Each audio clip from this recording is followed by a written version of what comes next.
Good evening students, welcome to Kapil commerce classes. आज से हम स्टार्ट करेंगे अपना क्लास 12th का मोस्ट इम्पोर्टेंट सब्जेक्ट अकाउंटिंग्स। ठीक है, पहले हम जानेंगे कि भाई सिलेबस में क्या क्या है, उसके बाद हम अपना सिलेबस स्टार्ट करेंगे। जो क्लास 12th के अकाउंटेंसी में आपका 3 बुक्स हैं। फर्स्ट जो बुक है वो है आपकी पार्टनरशिप। पहली बुक में आपके पास पार्टनरशिप गिवन है, जिसमें से आपके पास 35 मार्क्स का क्या आता है, पेपर आता है। सबसे ज्यादा जो वेटेज है वो आपके पास पार्टनरशिप का है। ये जो करिकुलम है वो कैसे डिजाइन हुआ है, 11th क्लास में आपको अकाउंटिंग सिखाई थी सोल प्रोप्राइटर की, जहाँ पे हमने क्या की थी, जर्नल, लेजर, ट्रायल बैलेंस है ना, रेक्टिफिकेशन, पीआरएस और ट्रेडिंग पी&एल और बैलेंस शीट। सोल प्रोप्राइटर की पूरी अकाउंटिंग 11th में सिखाई है। उसके बाद एक नया फॉर्म ऑफ बिजनेस होता है जिसका नाम क्या है, पार्टनरशिप, जहाँ दो या दो से ज्यादा लोग मिलकर क्या करते हैं, काम करते हैं, धंधा करते हैं, बिजनेस करते हैं और कुछ ना कुछ पैसा कमाते हैं। उसकी अकाउंटिंग कैसे होती है वो हमें 12th में पढ़ना है। उसके बाद थोड़ा बिजनेस को क्या करो, एक्सपेंड करो, तो क्या बन जाती है भाई, कंपनी बन जाती है। अब जब कंपनी बनेगी तो कंपनी को क्या चाहिए, पैसा चाहिए। तो कंपनी को पैसा चाहिए तो कंपनी शेयर इशू करती है, तो उसकी अकाउंटिंग हमें पढ़नी है। तो बुक नंबर 2 है, जिसमें सिर्फ कितने चैप्टर है हमारे पास, 2 चैप्टर हैं। उसका वेटेज है 15 से 20 तक। उसके बाद आती है कंपनी के फाइनेंशियल स्टेटमेंट का एनालिसिस। तो एनालिसिस ऑफ फाइनेंशियल स्टेटमेंट। देखो, कंपनी जो है वो कंपनी एक्ट 2013 के थ्रू बनी है, तो एक्ट में सब कुछ लिखा हुआ है। एक्ट में ये भी लिखा हुआ है कि कैसे हमें बैलेंस शीट पी&एल बनाना है, कैसे हमें अकाउंटिंग करनी है।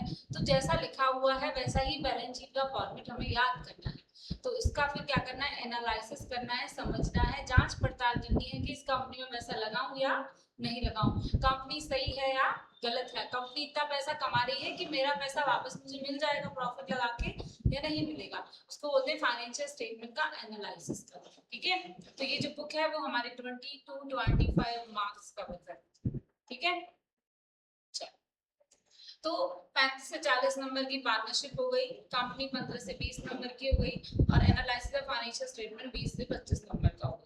ऑल ओवर हमारा पेपर मिला के हो जाता है हमारे 80 मार्क्स का। 20 मार्क्स का क्या होता है, स्कूल प्रैक्टिकल होता है, तो वहां पे आपको फाइल बनानी पड़ती है, स्कूल से नंबर देते। ठीक है, सबसे बड़ा जो पार्ट है वो बुक का क्या है, पार्टनरशिप है। स्कूल में पार्टनरशिप भी स्टार्ट हुई होगी सबसे पहले, है ना, तो हम भी सबसे पहले पार्टनरशिप ही स्टार्ट करेंगे। पार्टनरशिप में हमारे पास कितने चैप्टर हैं, बेसिकली 5 चैप्टर हैं। पार्टनरशिप स्टार्ट करने से लेकर पार्टनरशिप को बंद करने तक का सारा कार्यक्रम हमारी एक बुक में दे रखा है। सबसे पहले आपको चैप्टर 1 में सिखाएंगे कि फंडामेंटल्स क्या होते हैं। कुछ टर्म्स हैं जो आपको समझनी है, कुछ बातें हैं जो आपको समझनी है कि बार बार अगर इनका इस्तेमाल करें तो आप समझ जाओ कि भाई क्या बात हो रही है। मतलब पार्टनरशिप की एबीसीडी आपको कहाँ सिखाई जाएगी, फर्स्ट चैप्टर में सिखाई जाएगी। ठीक है, सेकेंड चैप्टर में क्या होगा, change in PSR, change in profit sharing ratio. अब ये क्या है, आज 3 लोग मिलकर, तीनों ने पार्टनरशिप की, ABC, तीनों कॉलेज टाइम से बहुत अच्छे दोस्त हैं। तो अभी तक तो दोस्ती बरकरार थी, लेकिन जैसे ही दोस्ती में पैसा आ जाता है दोस्ती डगमगा जाती है। तो वैसे ही इनका क्या हुआ, बिजनेस हुआ। बिजनेस हुआ तो क्या, हाँ अपन तीनों तो भाई भाई हैं, कोई बात नहीं, बराबर बराबर पैसा बांटेंगे। पर पूरी मेहनत सी कर रहा है, ए और बी तो खाली बैठे हैं, कोई काम नहीं करते हैं। तो सी का कभी ना कभी तो गुस्सा आएगा, कभी ना कभी तो बोलेगा कि यार मेहनत मैं करता हूँ, पैसे तुम लेके चले जाते हो, रेशियो को हटाओ, मैं तो भाई 2/3 2/4 हिस्सा लूंगा, तुम 1/4 और 1/4 हिस्सा। इसका मतलब इन तीनों में लड़ाई हो गई और क्या बोला कि मैं तो पूरा हिस्सा, आधा हिस्सा मैं लूंगा और आधे में से आधा आधा तुम दोनों हिस्सा बांट लो, क्योंकि मैं मेहनत ज्यादा कर रहा हूँ। इस बात को ए और बी मान गए, चलो ठीक है भाई तू आधा हिस्सा ले ले। तो अब इनका रेशियो क्या हो गया, चेंज हो गया। रेशियो चेंज होते ही एग्रीमेंट भी क्या हो जाता है भाई, चेंज हो जाता है। तो चेंज होने के बाद अकाउंटिंग में क्या चेंज आएगा वो हम इस चैप्टर में पढ़ते हैं।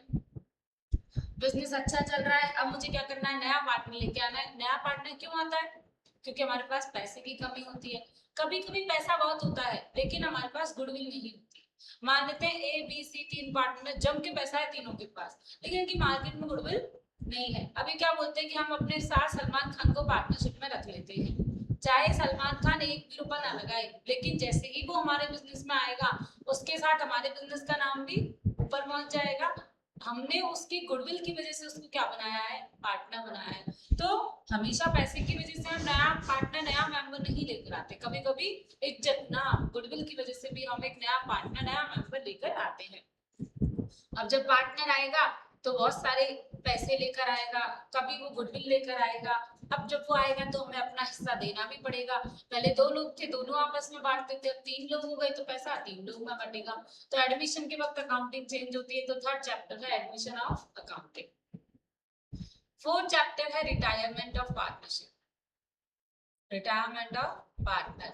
पार्टनर क्या करेगा, रिटायरमेंट ले लेगा, तबीयत खराब है, बूढ़ा हो गया, अब उससे काम नहीं होता, तो वो क्या बोलेगा कि भाई मैं तो क्या लूंगा, अब रिटायरमेंट लूंगा, मैं खुशी खुशी। अब वो बताकर पार्टनरशिप छोड़ के जा रहा है, या फिर कोई लड़ाई झगड़ा हो गया तो पार्टनरशिप छोड़ के जा रहा है। रिटायरमेंट का मतलब होता है बता के पार्टनरशिप छोड़ के जाना कि भाई मैं तो जा रहा हूँ। तो जब पार्टनर जाएगा तो फायदा किसका होगा, रिमेनिंग पार्टनर का। कैसे फायदा होगा, प्रॉफिट के कितने हिस्से होंगे, दो हिस्से होंगे, पहले तीन हो रहे थे, अभी रिटायरमेंट होने पे एग्रीमेंट चेंज हो जाएगा, पहले तीन लोग के बीच में था और अभी वापस दो लोग के बीच में हो जाएगा। बताकर छोड़ के जाना इज कॉल्ड रिटायरमेंट, और अचानक से टपक जाना is called death of partner. अचानक से एक पार्टनर टपक गया, बता के कौन टपकता है कि मैं कल जाने वाला हूँ, है ना, ये तो सडन है। तो पार्टनर के डेथ हो जाने से भी हमारे ऊपर क्या होगा, अकाउंटिंग में चेंज हो जाएगा। जितना उसका पैसा बनता है वो उसके नॉमिनी को देंगे, फिर हम अपनी पार्टनरशिप नहीं स्टार्ट करेंगे, क्योंकि अब एक तो गया तो दो के बीच में एग्रीमेंट चालू रहेगा। डेथ के साथ हम एक और टॉपिक पढ़ेंगे, डिसोल्यूशन ऑफ पार्टनरशिप, कि भाई या तो हमें लॉस हुए जा रहा है बहुत जोर से, या फिर हमने जिस मकसद के लिए पार्टनरशिप स्टार्ट की थी वो मकसद हमारा पूरा हो चुका है, या फिर अब हमारा मन नहीं है पार्टनरशिप करने का, हम अलग अलग बिजनेस करेंगे। Whatever the reason is, जब हमें बिजनेस बंद करना है तो ऐसा नहीं ताला लगाया और चलते बने, हम अकाउंटिंग कर रहे हैं तो किताबें जैसे आपने खोली है ना वैसे ही आपको उन्हें बंद भी करना पड़ेगा। तो हमें पार्टनरशिप का क्या करना है, डिसोल्यूशन करना है। फर्स्ट चैप्टर में से आपको एक 3 या 4 नंबर का क्वेश्चन देखने को मिलता है और एक दो एमसीक्यू मिलते हैं। सेकंड चैप्टर में से बेसिकली 4 नंबर का क्वेश्चन और 2 एमसीक्यू आते हैं। थर्ड और फोर्थ चैप्टर में से 6 नंबर के क्वेश्चन आते हैं जो और में आते हैं, या तो एडमिशन अटेम्प्ट करो चाहे रिटायरमेंट अटेम्प्ट करो। एक क्वेश्चन फुल फ्लैश डेथ या डिसोल्यूशन में से किसी का आता है, और में कोई भी आप अटेम्प्ट कर सकते हो। ऐसे करके हमारे पास 35 नंबर की पार्टनरशिप आती है। ऐसा नहीं बोल सकते कि ये चैप्टर इंपॉर्टेंट है ये इंपॉर्टेंट नहीं है। 35 नंबर है, 5 चैप्टर है, 5 7 नंबर के आते हैं, तो पांचों इंपॉर्टेंट है, पांचों ही पढ़ने हैं, एक भी चैप्टर नहीं छोड़ो, ठीक है। अब बात करते हैं हम, देखो सेकंड बुक में जब कंपनी स्टार्ट होगी तो कंपनी को पैसा चाहिए, पैसा आएगा in the form of shares. तो कंपनी जब शेयर्स लेगी तो कंपनी जनता को शेयर देती है और जनता कंपनी को पैसे देती है। इस चीज की हमें अकाउंटिंग करनी पड़ती है, इस चीज को हमें लिखना पड़ता है, इसको बोलते हैं कंपनी अकाउंटिंग, ठीक है। तो शेयर और डिबेंचर कंपनी इशू करेगी, इसकी हम अकाउंटिंग करेंगे, ये कंपनी एक्ट के अकॉर्डिंग होगी, तो वो हमें यहाँ पर बहुत अच्छी बुक है, बहुत इजी बुक है, बहुत छोटी सी बुक है ये वाली। थर्ड आता है फाइनेंशियल स्टेटमेंट एनालिसिस। यहाँ पर क्या होगा, हम फाइनेंशियल स्टेटमेंट को समझेंगे। अब मेरे पास रिलायंस का डेटा है, और डेटा से मतलब बैलेंस शीट है, ठीक है। टाटा की बैलेंस शीट है और अडानी की बैलेंस शीट। मैं उस कंपनी में पैसा लगाना चाहती हूँ जिनका नेट प्रॉफिट ज्यादा हो, तो मैं उनसे पूछने जाऊंगी कि भाई अंबानी जी बताओ कितना प्रॉफिट है आपका। ऐसे कोई खाली थोड़ी ना बैठा है, मैं क्या करूंगी, उनकी बैलेंस शीट देखूंगी और उनके डेटा से एनालाइज करूंगी। इनका नेट प्रॉफिट है 20%, इनका नेट प्रॉफिट है 30%, इनका नेट प्रॉफिट है 40%। देखने में कौन सा बढ़िया लग रहा है, अडानी, कि भाई कितना पैसा कमाते हैं 40%। मुझे मतलब इससे है कि ये जो प्रॉफिट कमाते हैं वो हमारे तक कितना पहुंचता है।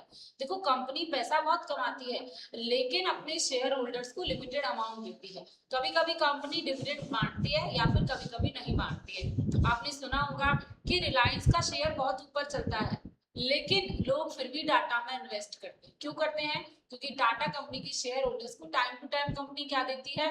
डिविडेंड पे करती है। लोग क्या चाहते हैं? पैसा कम मिल जाए पर लगातार हमें मिलता रहे। तो फिर भी लोग कहाँ इन्वेस्ट करते हैं? टाटा में। पता चला रिलायंस अगर 20 रुपए कमाती है तो 5 जनता को बांटती है, 15 रिजर्व रखती है, फिर उससे आगे धंधा करती है। टाटा अगर 30 कमाती है तो 15 बांट देती है और 15 आगे के लिए रखती है। अडानी पूरा का पूरा 40 क्या रखता है? अपने पास रखता है, 0 बांटता है। अब बताओ कौन सी बढ़िया है? टाटा कंपनी अच्छी है। वो हमें डिविडेंड आधा 50% देती है और 50% अपने पास रिजर्व रखती है। तो अगर आपका मोटिव ये है कि आपको रेगुलर पैसा चाहिए तो आप टाटा में जाओगे, और अगर आपका मोटिव है कि पैसा बाद में मिल जाए लेकिन बहुत जो ज्यादा मिले तो आप कहाँ जाओगे? अडानी में जाओगे। तो हर एक शेयर होल्डर का मोटिव अलग अलग है। अपने हिसाब से एनालिसिस करो और कंपनी में क्या कर दो? इन्वेस्ट कर दो। तो ये एनालिसिस किस किस फॉर्म में होता है वो हम इस बुक में सीखते हैं। ठीक है। ओवरऑल सिलेबस बहुत अच्छे से डिजाइन है। यही सिलेबस अगर आप सीए में करोगे वहां भी आपको देखने को मिलेगा। ठीक है। आप सीए में करोगे तो फाउंडेशन में आपको 11th का सिलेबस मिलेगा, इंटरमीडिएट में आपको 12th का सिलेबस मिलेगा। आप सीए करोगे तो कुछ सिलेबस 11th का मिलेगा, कुछ सिलेबस 12th का मिलेगा और फिर इंटरमीडिएट मिलेगा। तो बीकॉम एमकॉम में भी सब जगह यही सिलेबस है, तो मक्कार नहीं देना है, अच्छे से पढ़ाई। ठीक है। चलो पढ़ने का रूल बता देती हूँ। रूल नंबर 1, आपको 2 नोटबुक बनानी है। एक रजिस्टर होगा आपका पतला रजिस्टर, जिसमें क्या लिखोगे? नोट्स लिखोगे, थ्योरी लिखोगे। ठीक है। और एक क्या लिखोगे? प्रैक्टिकल, जिसमें क्वेश्चन सॉल्व करना। क्वेश्चन मुंह जवानी सॉल्व नहीं करने, कॉपी और पेन की मदद से सॉल्व करना है। कि देख लिए किताब में हो रहा है, ठीक है, उसने तो कर ही रखे हैं, आपको करना है। जितने क्वेश्चन आप करोगे उतनी ही प्रैक्टिस होगी, उतने ही अच्छे नंबर आएंगे। हमें देखने में ऐसा लगता है हो जाएगा, पेपर में नंबर नहीं आते हैं। तो जितना आप लिख के अच्छे से पढ़ाई करोगे उतना ही चांसेस है आपके मार्क्स ज्यादा आने के। ये सोच रहे हो कि 5 लिख लिए, 15 सवाल देख लिए, तो गलत है। 15 लिखो, 5 देखो तो काम चलेगा। ठीक है। पूरी सब्जेक्ट प्रैक्टिकल है, थ्योरी 1 रुपए की भी नहीं आती है, तो पूरा आपको प्रैक्टिकल ही पढ़ना है। ठीक है। लेकिन उसके लिए हमें कॉन्सेप्ट बहुत जरूरी है, नोट्स बहुत जरूरी है। इसका आप पतला सा रजिस्टर बनाओगे, इसकी मोटी कॉपी बनाओगे। बुक जो हम पढ़ेंगे वो है आपके पास डीके गोयल। एनसीईआरटी है, उसे अलमारी में रख दो, उसमें कोई क्वेश्चंस नहीं है, उसमें कुछ नहीं है। एनसीईआरटी अपने आप कवर हो जाएगी जब आप डीके गोयल पढ़ोगे। अगर आपके पास टीएस ग्रेवाल है तो ठीक है, लेकिन मैं सजेस्ट करूंगी कि आपको डीके गोयल ही पढ़ना। टीएस ग्रेवाल में थोड़ी मिस्टेक्स हैं और डीके गोयल के कंपैरिजन में कम क्वेश्चन। 85% से 90% के बीच पेपर डीके गोयल से फंस के आता है। एज इट इज सवाल डीके गोयल से आते हैं, तो आपको डीके गोयल ही करनी है। Number of questions DK Goyal में बहुत ज्यादा है। डीके गोयल कर लिया आपने, महारत हासिल कर ली। ठीक है। तो आपको डीके गोयल ही पढ़नी है। पुराना नया कोई भी मॉडल चलेगा, सेकंड हैंड में ले सकते हो, कोई दिक्कत नहीं। ठीक है। तो रूल नंबर 1, 2 कॉपियां बनानी है आपको। बुक कौन सी लानी है? डीके गोयल। अगर आपको होमवर्क दिया है कि 2 क्वेश्चन करके आने हैं तो वो करके ही आने हैं, बैकलॉग क्रिएट नहीं करना। जितना आप क्लास में ऑफलाइन आ सकते हो ऑफलाइन आना है, कोई इमरजेंसी है तो ऑनलाइन आओ और क्लास को साथ के साथ कवर कर लेना। क्योंकि एक दिन की क्लास छूट जाती है तो उसका लिंक नेक्स्ट डे होता ही होता है ना, ऐसा कोई नया टॉपिक नहीं स्टार्ट होता। तो अगर आप आज नहीं आए हो तो कल ऑब्वियसली आपको तोते उड़ जाएंगे आपके अगली क्लास। तो आपको उसे या तो लेके आना है क्लास को या फिर जाके ले। ठीक है। हेडिंग डालो चैप्टर नंबर 1। बुक लाइयो।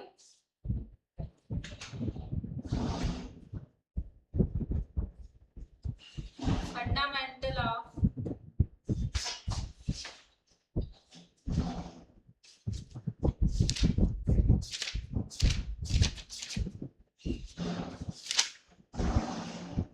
Partnership.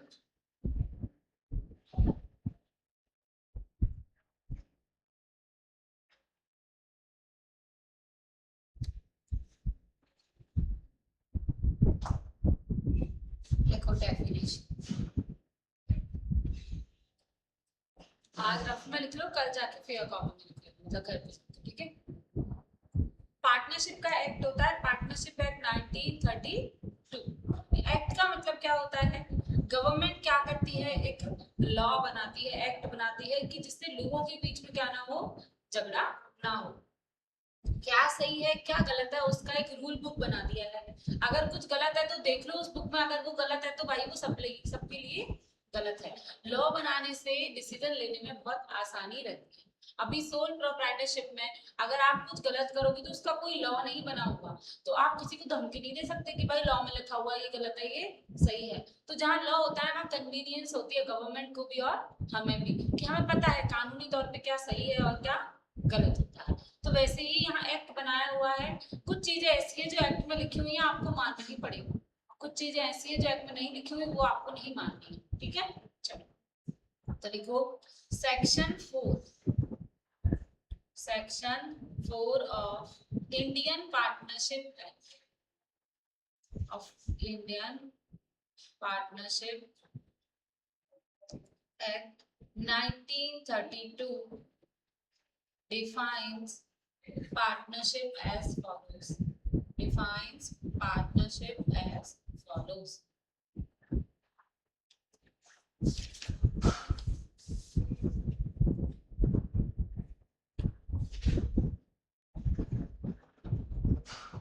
Partnership is the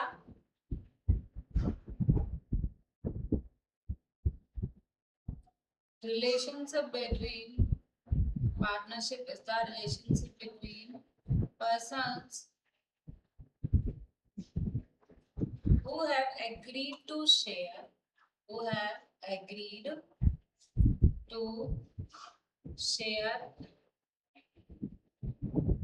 the profits of a business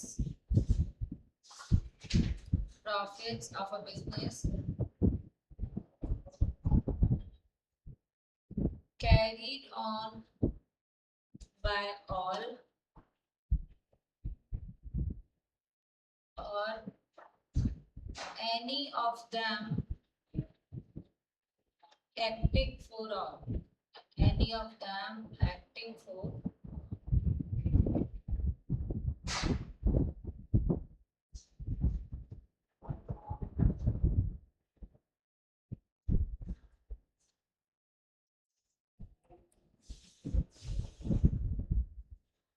क्या मतलब है इसका? पार्टनरशिप क्या है? एक रिलेशनशिप है किसके बीच में? दो या दो से ज्यादा लोगों के बीच में, जो किस बात पे राजी हो गए हैं कि हम जो कमाएंगे उसको बांट लेंगे, चाहे तो प्रॉफिट होगा चाहे वो लॉस होगा, या तो हम कमाएंगे या हमारे देहात में कोई और कमाएगा, पैसे हमें मिल जाएंगे। तो इसको बोलते हैं partnership. Partnership is the relationship between persons who have agreed to share the profit of business carried on by all of them or any of them acting for all। अच्छा, any of them acting for all का मतलब है कोई बंदा पैसे लगा के निकल लिया, क्या बोल रहा है तुम कमा लो मुझे पैसे बांट देना, मेरे पास टाइम नहीं है कमाने के लिए। जैसे कि शार्क टैंक देखा है ना? शार्क टैंक में क्या होता है, बहुत सारे बिजनेसमैन आते हैं, बिजनेस वुमेन आती है, क्यों आती है? पैसे के लिए आती है। तो वहां पे जो शार्क्स होते हैं वो ऑलरेडी क्या है, उनका अच्छा खासा बिजनेस चलता है, वो क्या लगाते हैं वहां पे? पैसा लगाते हैं और उनके ऊपर काम छोड़ देते हैं। सुना होगा ना आपने कि मैं 50 लाख रुपए दूंगा फॉर 2% इक्विटी, सुना होगा ना? इक्विटी का मतलब होता है मालिकाना हक, कि आप अगर 100 रुपए कमाओगे तो 2 रुपए उसमें मेरे होंगे। अब कंपनी की जो भी वेल्थ है, जो भी कंपनी का पैसा है, लैंड है, बिल्डिंग है, कैश है, एसेट है, उसमें से 2% हिस्सा किसका है? उन शार्क्स का बनता है।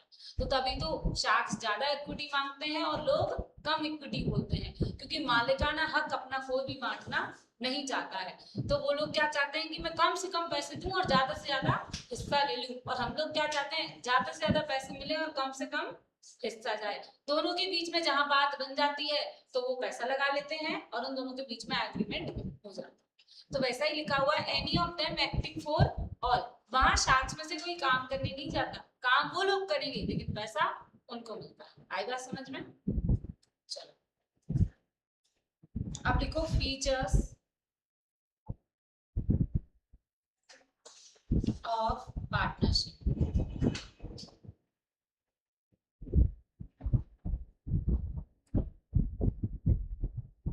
फीचर्स को और क्या बोलते हैं? कैरेक्टरिस्टिक्स, और क्या बोलते हैं यहाँ पर? एलिमेंट्स। तो एक ही बात है, ठीक है। पहला फीचर फीचर हमेशा डेफिनेशन में से निकल के आते हैं, याद रखना।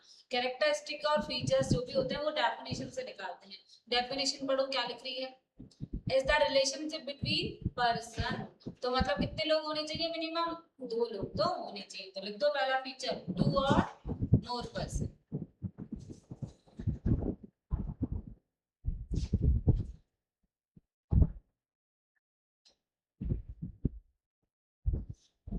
पर्सन कैसा होना चाहिए, माइनर नहीं होना चाहिए। माइनर का मतलब क्या होता है, जिसकी उम्र 18 से कम है, तो मेजर पर्सन होना चाहिए, ठीक है।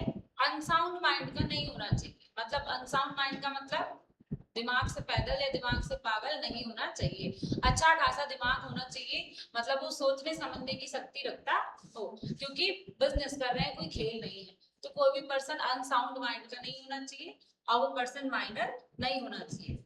और डिसक्वालीफाई फ्रॉम लॉ भी नहीं होना चाहिए। 15 क्रिमिनल केस चल रहा है, फलाना केस चल रहा है, ढिमकाना केस चल रहा है, वो आप उसको पार्टनर बना रहे हो तो आपकी गलती है, आप पे केस होगा। वो तो वो क्यों बोलेगा कि भाई मेरे पे केस चल रहे हैं। तो इसलिए क्या चेक करना है आपको, बैकग्राउंड चेक करना होता है। कभी भी आप जाना, पीजी में हम रहते हैं ना, कभी भी पीजी में रहोगे आप, तो क्या होता है, पुलिस वेरिफिकेशन होता है। क्यों होता है कि कोई ऐसी लड़की या कोई ऐसा लड़का तो नहीं है जिसके ऊपर कोई केस, पीजी वाला क्यों फंसना चाहेगा। तो वैसे ही अगर डिसक्वालीफाई फ्रॉम लॉ हो तो you are not eligible for partnership, तो आप पार्टनर नहीं बन सकते। तो 2 और मोर पर्सन, तो यहाँ पे लिख लो except a minor, B person of unsound mind,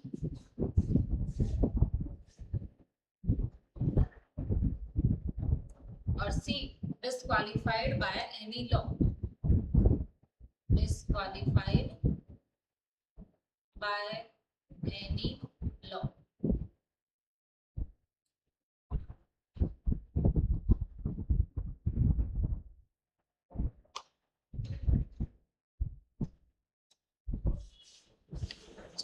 तो फीचर पहला क्या हुआ कि 2 या 2 से ज्यादा लोग होने चाहिए। दूसरा, उनके बीच में क्या होना चाहिए, एग्रीमेंट होना चाहिए।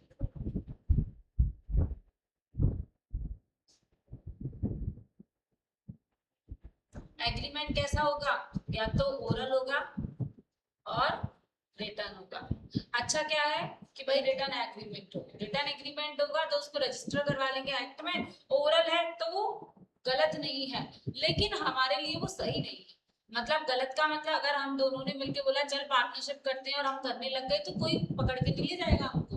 लेकिन अगर हमें लड़ाई हो गई, फिर हम कोर्ट जाएंगे तो कोर्ट हमें धक्के देके बाहर निकालेगा कि हमारी पार्टनरशिप रजिस्टर्ड नहीं है, कोई लिखित पार्टनरशिप नहीं है। ऐसे तो कोई भी एरा गैरा आएगा, बोलेगा हमारी पार्टनरशिप थी, ये मुझे पैसे नहीं दे रहा।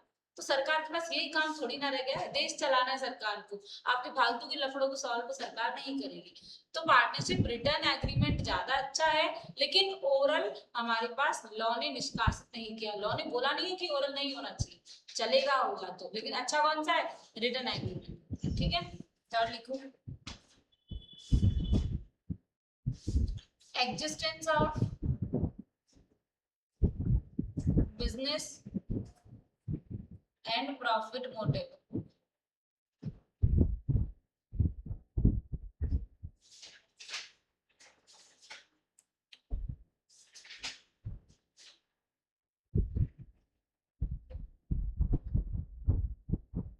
इसमें लिखना बिजनेस मस्ट बी लीगल। ए और डी दोनों ने मिलकर पार्टनरशिप की कि भाई डी को खत्म करना है, उसका मर्डर करना है। ये कैसी पार्टनरशिप है, जो इलीगल है। अच्छा, फिरौती के पूरे पैसे बी को मिले 2 करोड़, ए जा रहा है कोर्ट में कि हमने डी का मर्डर किया था, ये मुझे पैसे नहीं दे रहा। अब आप और दोनों अंदर जाओगे ना। तो बिजनेस होना चाहिए और मोटिव आपका प्रॉफिट होना चाहिए। और बिजनेस का मतलब कोई भी धंधा नहीं करोगे आप, ये धंधा कैसा होना चाहिए, लीगल होना चाहिए। कोई भी इलीगल बिजनेस पार्टनरशिप में नहीं लिखना, ठीक है। तो बिजनेस कैसा होना चाहिए, लीगल होना चाहिए। फोर्थ लिखो, sharing of profit and losses.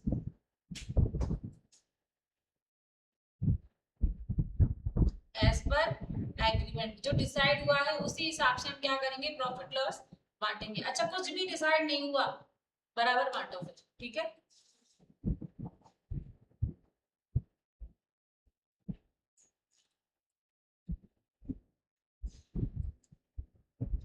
relationship of principal and agent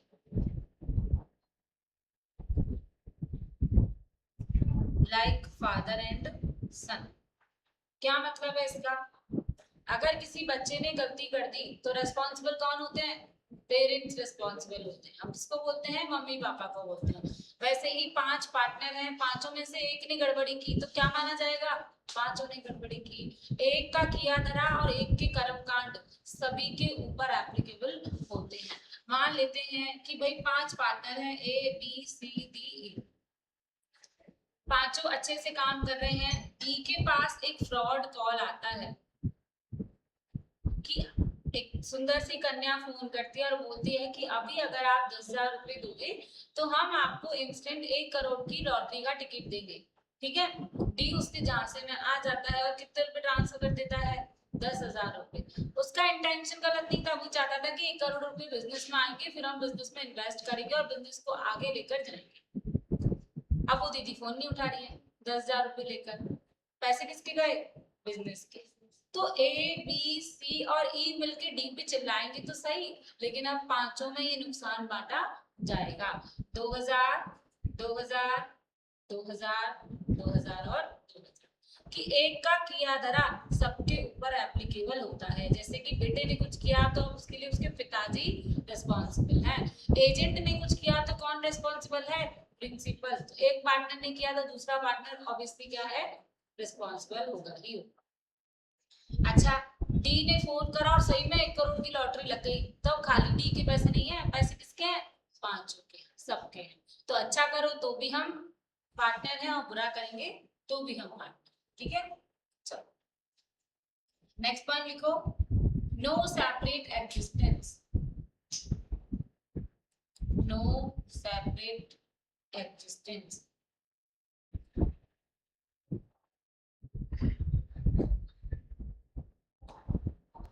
देखो इसमें a partnership firm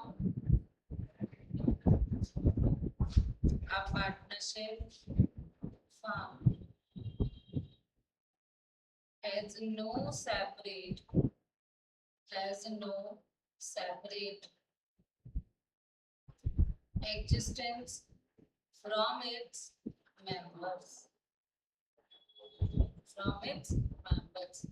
इसका मतलब क्या है?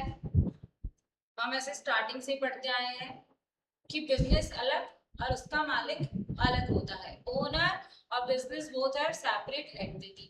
पर कभी हमने ये नहीं पढ़ा सेपरेट लीगल एंटिटी। ये जो वर्ड होता है ना सेपरेट लीगल एंटिटी, ये सिर्फ कंपनी की डेफिनेशन में आता है।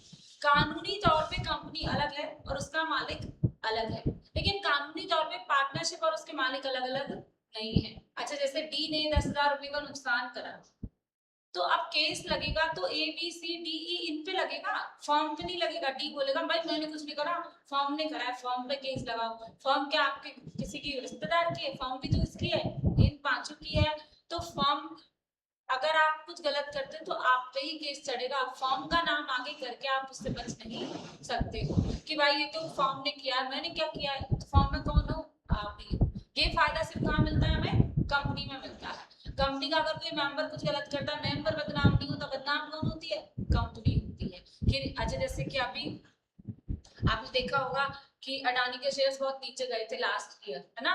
तो आपको पता है उसके मालिक का नाम क्या है या किसकी वजह से शेयर्स नीचे गए, किसने नुकसान किया? कुछ नहीं पता। हम क्या बोलते थे? बेकार कंपनी है। अडानी पे तो केस चलना चाहिए, है ना? क्यों? क्योंकि अडानी और उसके मेंबर दोनों क्या हैं? अलग अलग हैं। मेंबर कुछ भी करे, कंपनी का नाम लगा के वो अपने आप को बचा सकता। आई बात समझ में? चलो, लेकिन यहाँ पे ऐसा नहीं होता है। आपने कुछ करा तो आपको ही दंड भुगतना पड़ेगा। कंपनी पार्टनरशिप फॉर्म के नाम की नाम लगा के आप उससे बच नहीं सकते हो। तो ये क्या है? फीचर्स होते हैं किसके? पार्टनरशिप। नेक्स्ट टॉपिक लिखो, राइट्स ऑफ अ पार्टनर।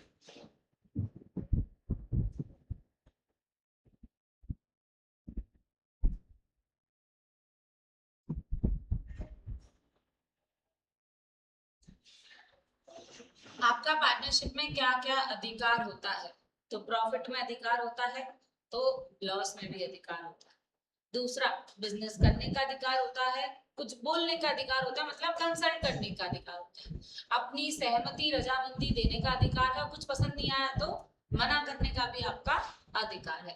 तो देखो फर्स्ट क्या होता है, every partner has the right, every partner has the right to share profit or losses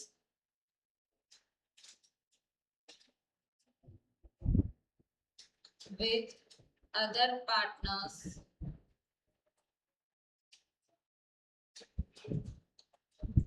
in the agreed ratio, in the agreed ratio.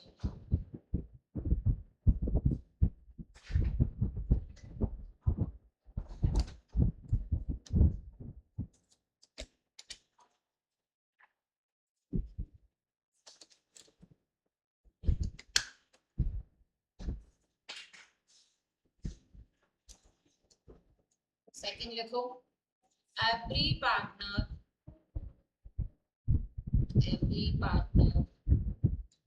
has the right to take part in the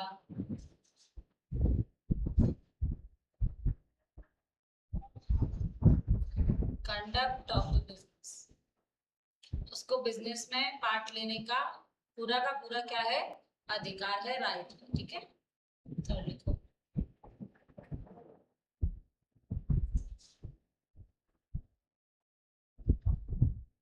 every partner has the right,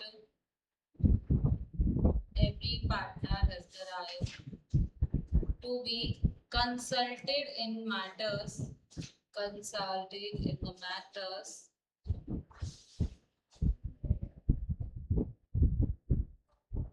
related to partnership business, related to partnership business.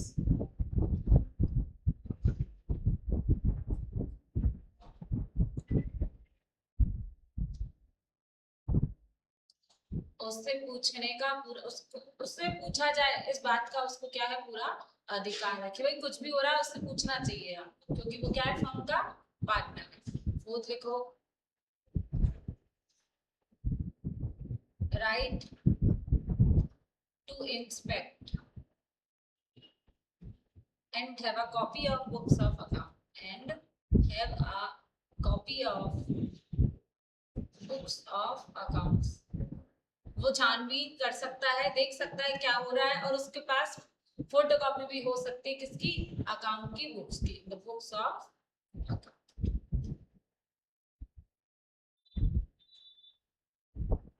Right to disallow, right to disallow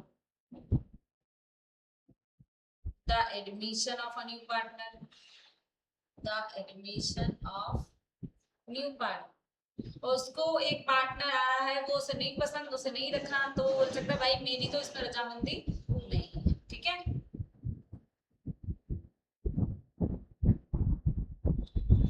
joint owner of partnership property,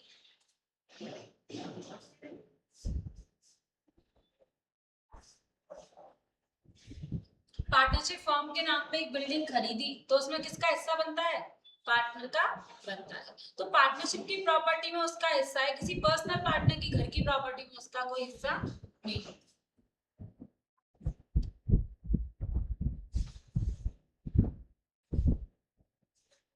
If partner has given loan to firm,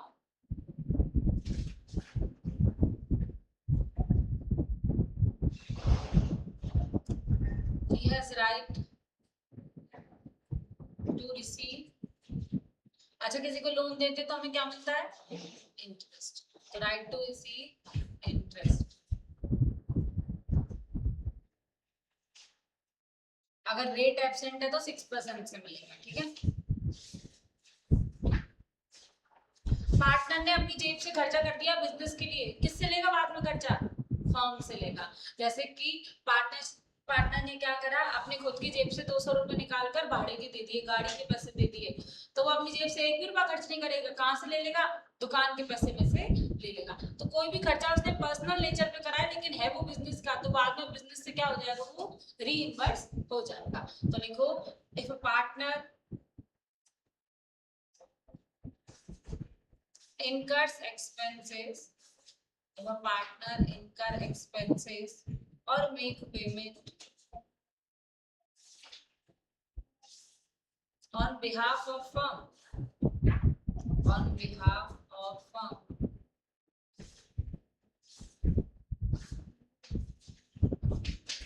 he has a right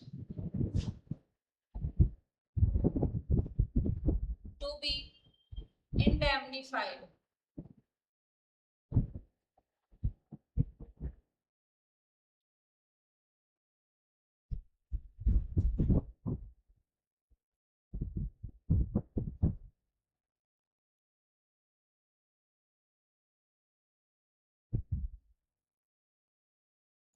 by the firm.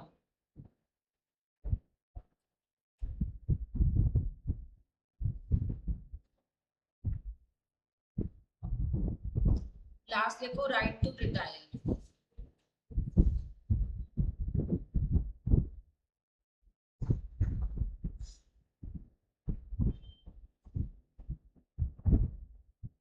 After giving proper notice, after giving proper notice, क्योंकि retirement बता के होता है और death बिना बता होती है, ठीक है।